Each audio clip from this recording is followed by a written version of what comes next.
Magandang umaga po sa inyong lahat. Good morning, Kado!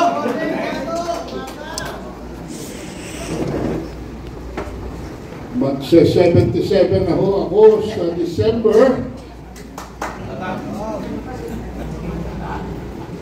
Pero hindi tayo katulad ng ating leader ng bayan na hanggang ngayon ay hindi pa po naglulunsad ng kanyang administrasyon. Failure to launch.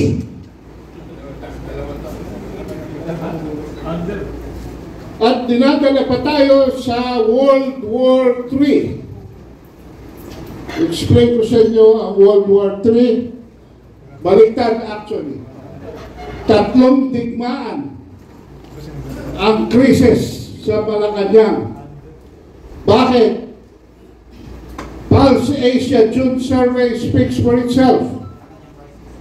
Our president now is suffering from a major headache dahil ang performance niya, approval 53, ang disapproval 19, ang net approval rating 34 na lang. This is before Typhoon Karina.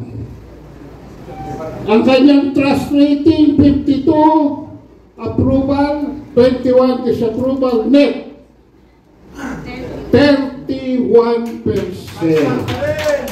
Bagsak pa rin. Mamaya natin pupuntahan si Inday.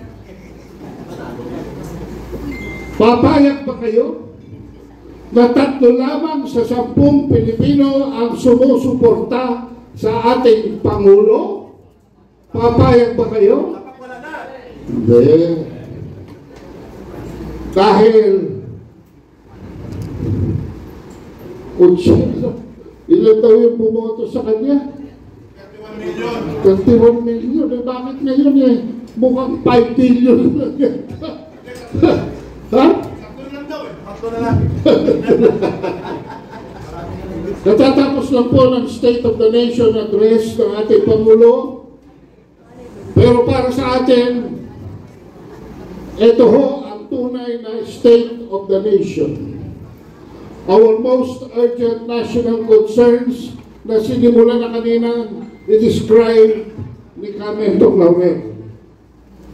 Pakita natin ang slide. Ayan. So, next slide. Ito ang unang digmaan, mga kabansa, na nangyayari sa ating bayan ngayon. Ang digmaan na pangkabuhayan sa loob ng ating mga pamilya, sa loob ng ating mga tahanan. Hindi ko na iisa-isahin. Pero ang pinakamataas po ay ang pagkontrola ng mga presyo ng bilihing pang-araw-araw. Ang pangalawang digmaan ay ang kaayusan sa ating lipunan. Next slide, please. Social order. Ayan. Fighting graft and corruption ang pinakamataas. At ito ay nakakapangamba dahil mukhang ang bloodstains ng corruption ay nakakaabot sa JP Laurel. Ano ba ang nandun sa JP Laurel na dating tinatawag na abilis? Kung hindi ang palasyo ng Malacanang. May kasabihan ng mga Turko, pagka pinapasok mo ang payaso sa palasyo, ang payaso ay hindi nagiging hari, ang palasyo ay nagiging isang sirkus. Yan. Kanina sinabi ni Carmento na ang prioridad ng ating Pangulo ay nandito sa pangatlong digmaan. kung saan 5% lamang ng ating mga kababayan ang nagsisimpatya. At dito sa priority ng ating legislatura to amend the Constitution, 1%. Ang pangalawang timaan ay laban ng ating mga komunidad at nasa loob ng ating mga barangay. Ang prioridad lamang ng ating Pangulo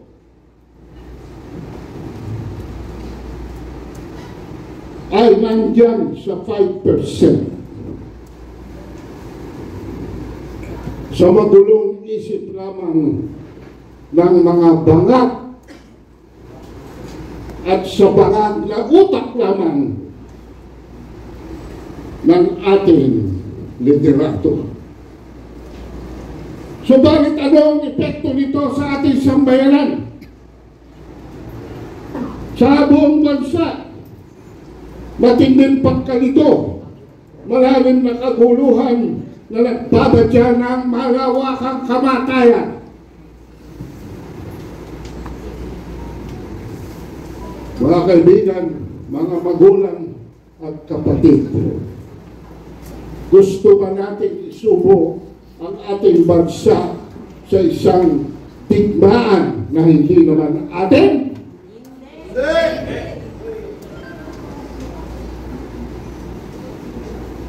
Alam niyo, bilib ako sa mga Amerikano. Bakit? They are willing to die up to the last Filipino. They are willing to die up to the last Ukrainian. They are willing to die up to the last Palestinian. They are willing to die up to the last Filipino. Yan ba ang kaibigan? Narinig natin ang ating Pangulo sa katatapos lamang na sulat. Pero ito ay pinatikos na ni Ambassador Bubing Tiklaw sa column niya kaninang umaga. West Philippine Sea is a fiction and a dangerous one.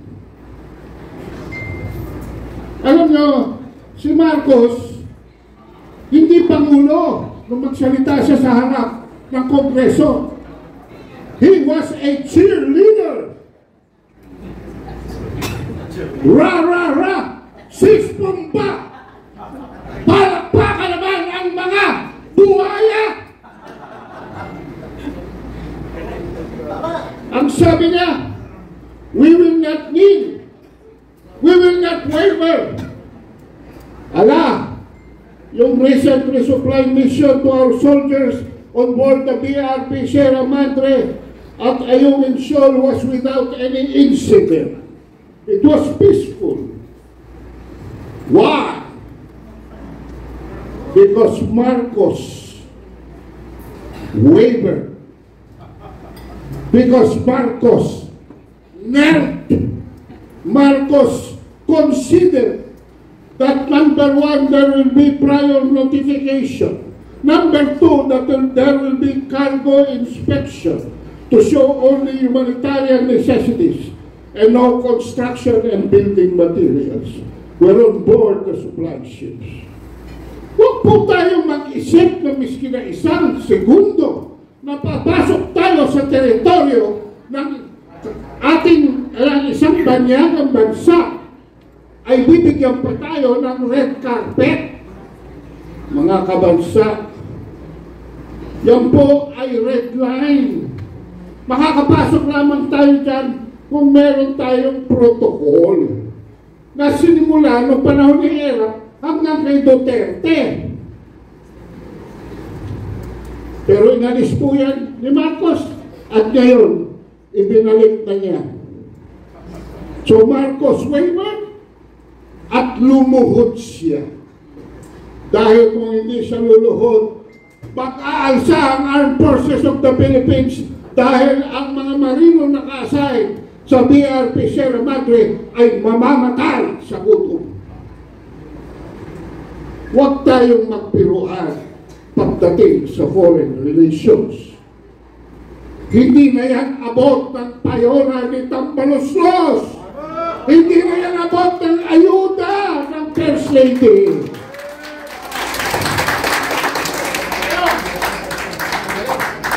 The SONA was a fiction. The matatag curriculum and systematic overhaul of our public school system under former Secretary of Education Sara Duterte is the only accomplishment of the Marcos administration for 2 years.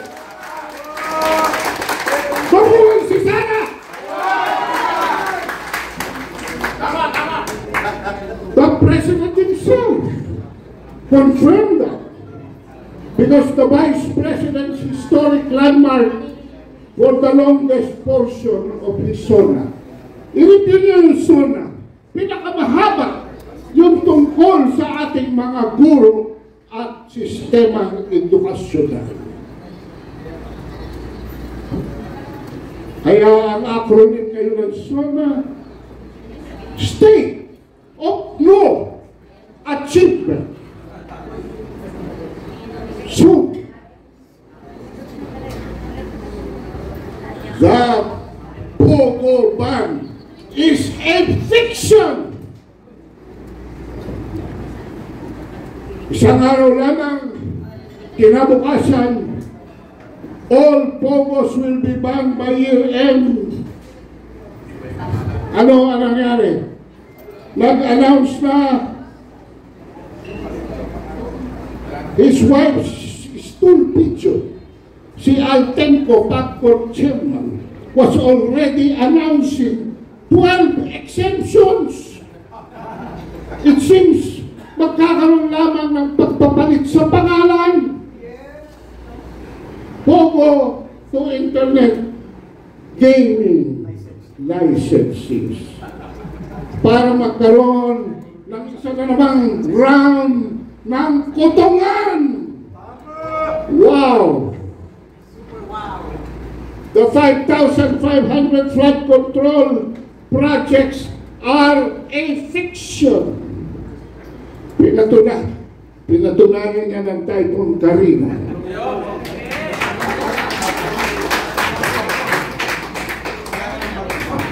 Pero may nagtago. The chairman of NDRRMC is not Bongbong Marcos. The chairman is the Secretary of Defense, si Tago Teodoro. He was a no-show. For the first time since the Duterte administration, the agency's response was 3 days later. Teodoro, if you will be reminded, was also the disaster child during the time of Gloria Macapagal Arroyo. History repeats itself. Noon Undoy, ngayon Karina. No wonder active military officers and personnel wants him to resign and remain a fiction. Karina also demolished EDCA, the sites for humanitarian assistance and disaster response, as being not only fiction but American hot air. The office of the Vice President and the Chinese Embassy through the Phil-Chinoy community were first responders. No American soldiers and equipment on site. Meron ba kayong nakita ng Amerikano na nag-jet ski dyan sa mga baha sa paligid ng Metro Manila? Didiretsuhin ko na sa pagdalo ni Secretary of State Blinken at sa pagdalo ni Defense Secretary Austin ng Amerika darating bukas sa atas ni Biden. Ha? Mukhang merong pinahihiwatik dito. Biden, Blinken, Austin. Hindi na ito BBN. Biden, Austin, Biden, Blinken, Austin. BBA na. Ano kaya ang signals dun? Anyway, Joshua, please, lagay po natin. Sa Estados Unidos, dala ni Blinken at ni Austin, $500 million a year for 5 years. Yan ba pipiliin nyo o yung nasa kanan?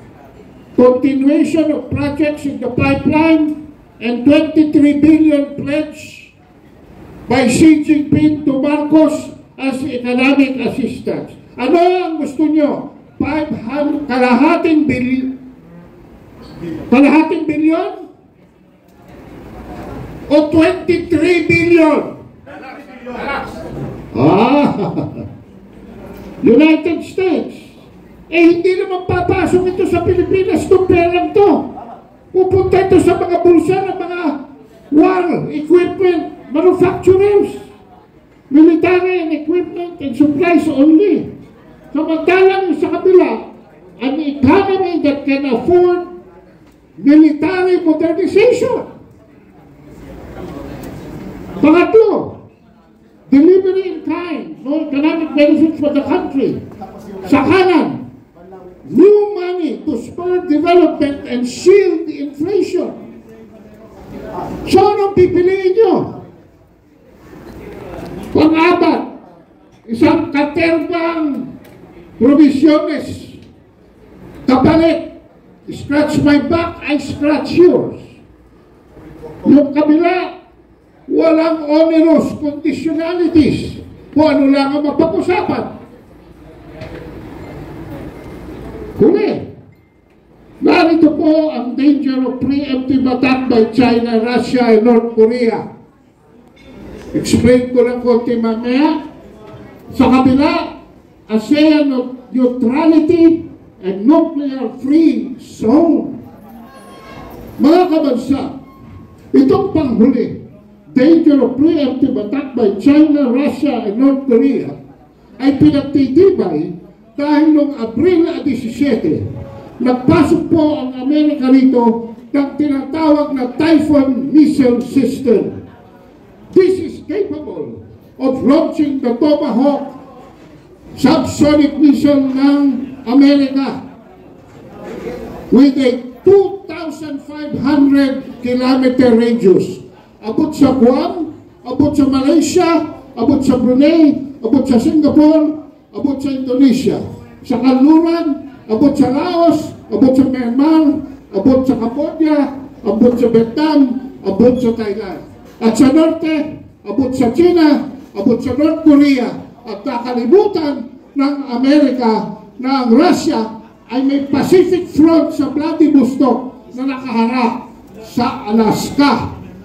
At ito pong Tomahawk missile ay capable of being armed with a nuclear warhead. Ayan mga kabansa, ang problema. Saan kukuha ng Tomahawk missile sa Pilipinas? Nag-order na po ang Japan ng 400, 200 of which to be delivered next year. Thank you. So, maaari po yung ibang 400 dyan ay baka sa Northern Luzon dalhin. Ha? Hindi tayo nakakasiguro dyan. Nung nabuko sila, sabi nila aalisin daw ng Amerika ng Setyembre. Bakit nila dinidelay? Because they are training our amboys in the military for joystick management. Pwede ilusad sa Japan, pagdating sa banda rito, pabalikin ang ating mekanismo, joystick pabalik sa China. Anyway, narito po ang aking huling portion. Pinakita natin kanina ang approval rating ng ating presidente at trust rating. Maghihintay po ba tayo ng fatal overdose? Nakakainit. Bahala kayo kung ano ang inyong gusto. This is a democratic country. So masasabi ko na mga kabansa, alamin na natin talaga kung ano ang prioridad ng sambayanang Pilipino at itaguyod natin ang liderato na sumusuporta sa tunay at totoong pangangailangan ng bawat isang mamamayang Pilipino, hindi para lamang sa isang pamilya. Yan mga kabansa ang pangwakas na salita ko sa inyo. Ha? Kaya ano ang sabi ng Marcos! Marcos! Marcos! Alis dyan! Ayun! Mabuhay! Ginoong Ado! Pagkinawan! Daniel!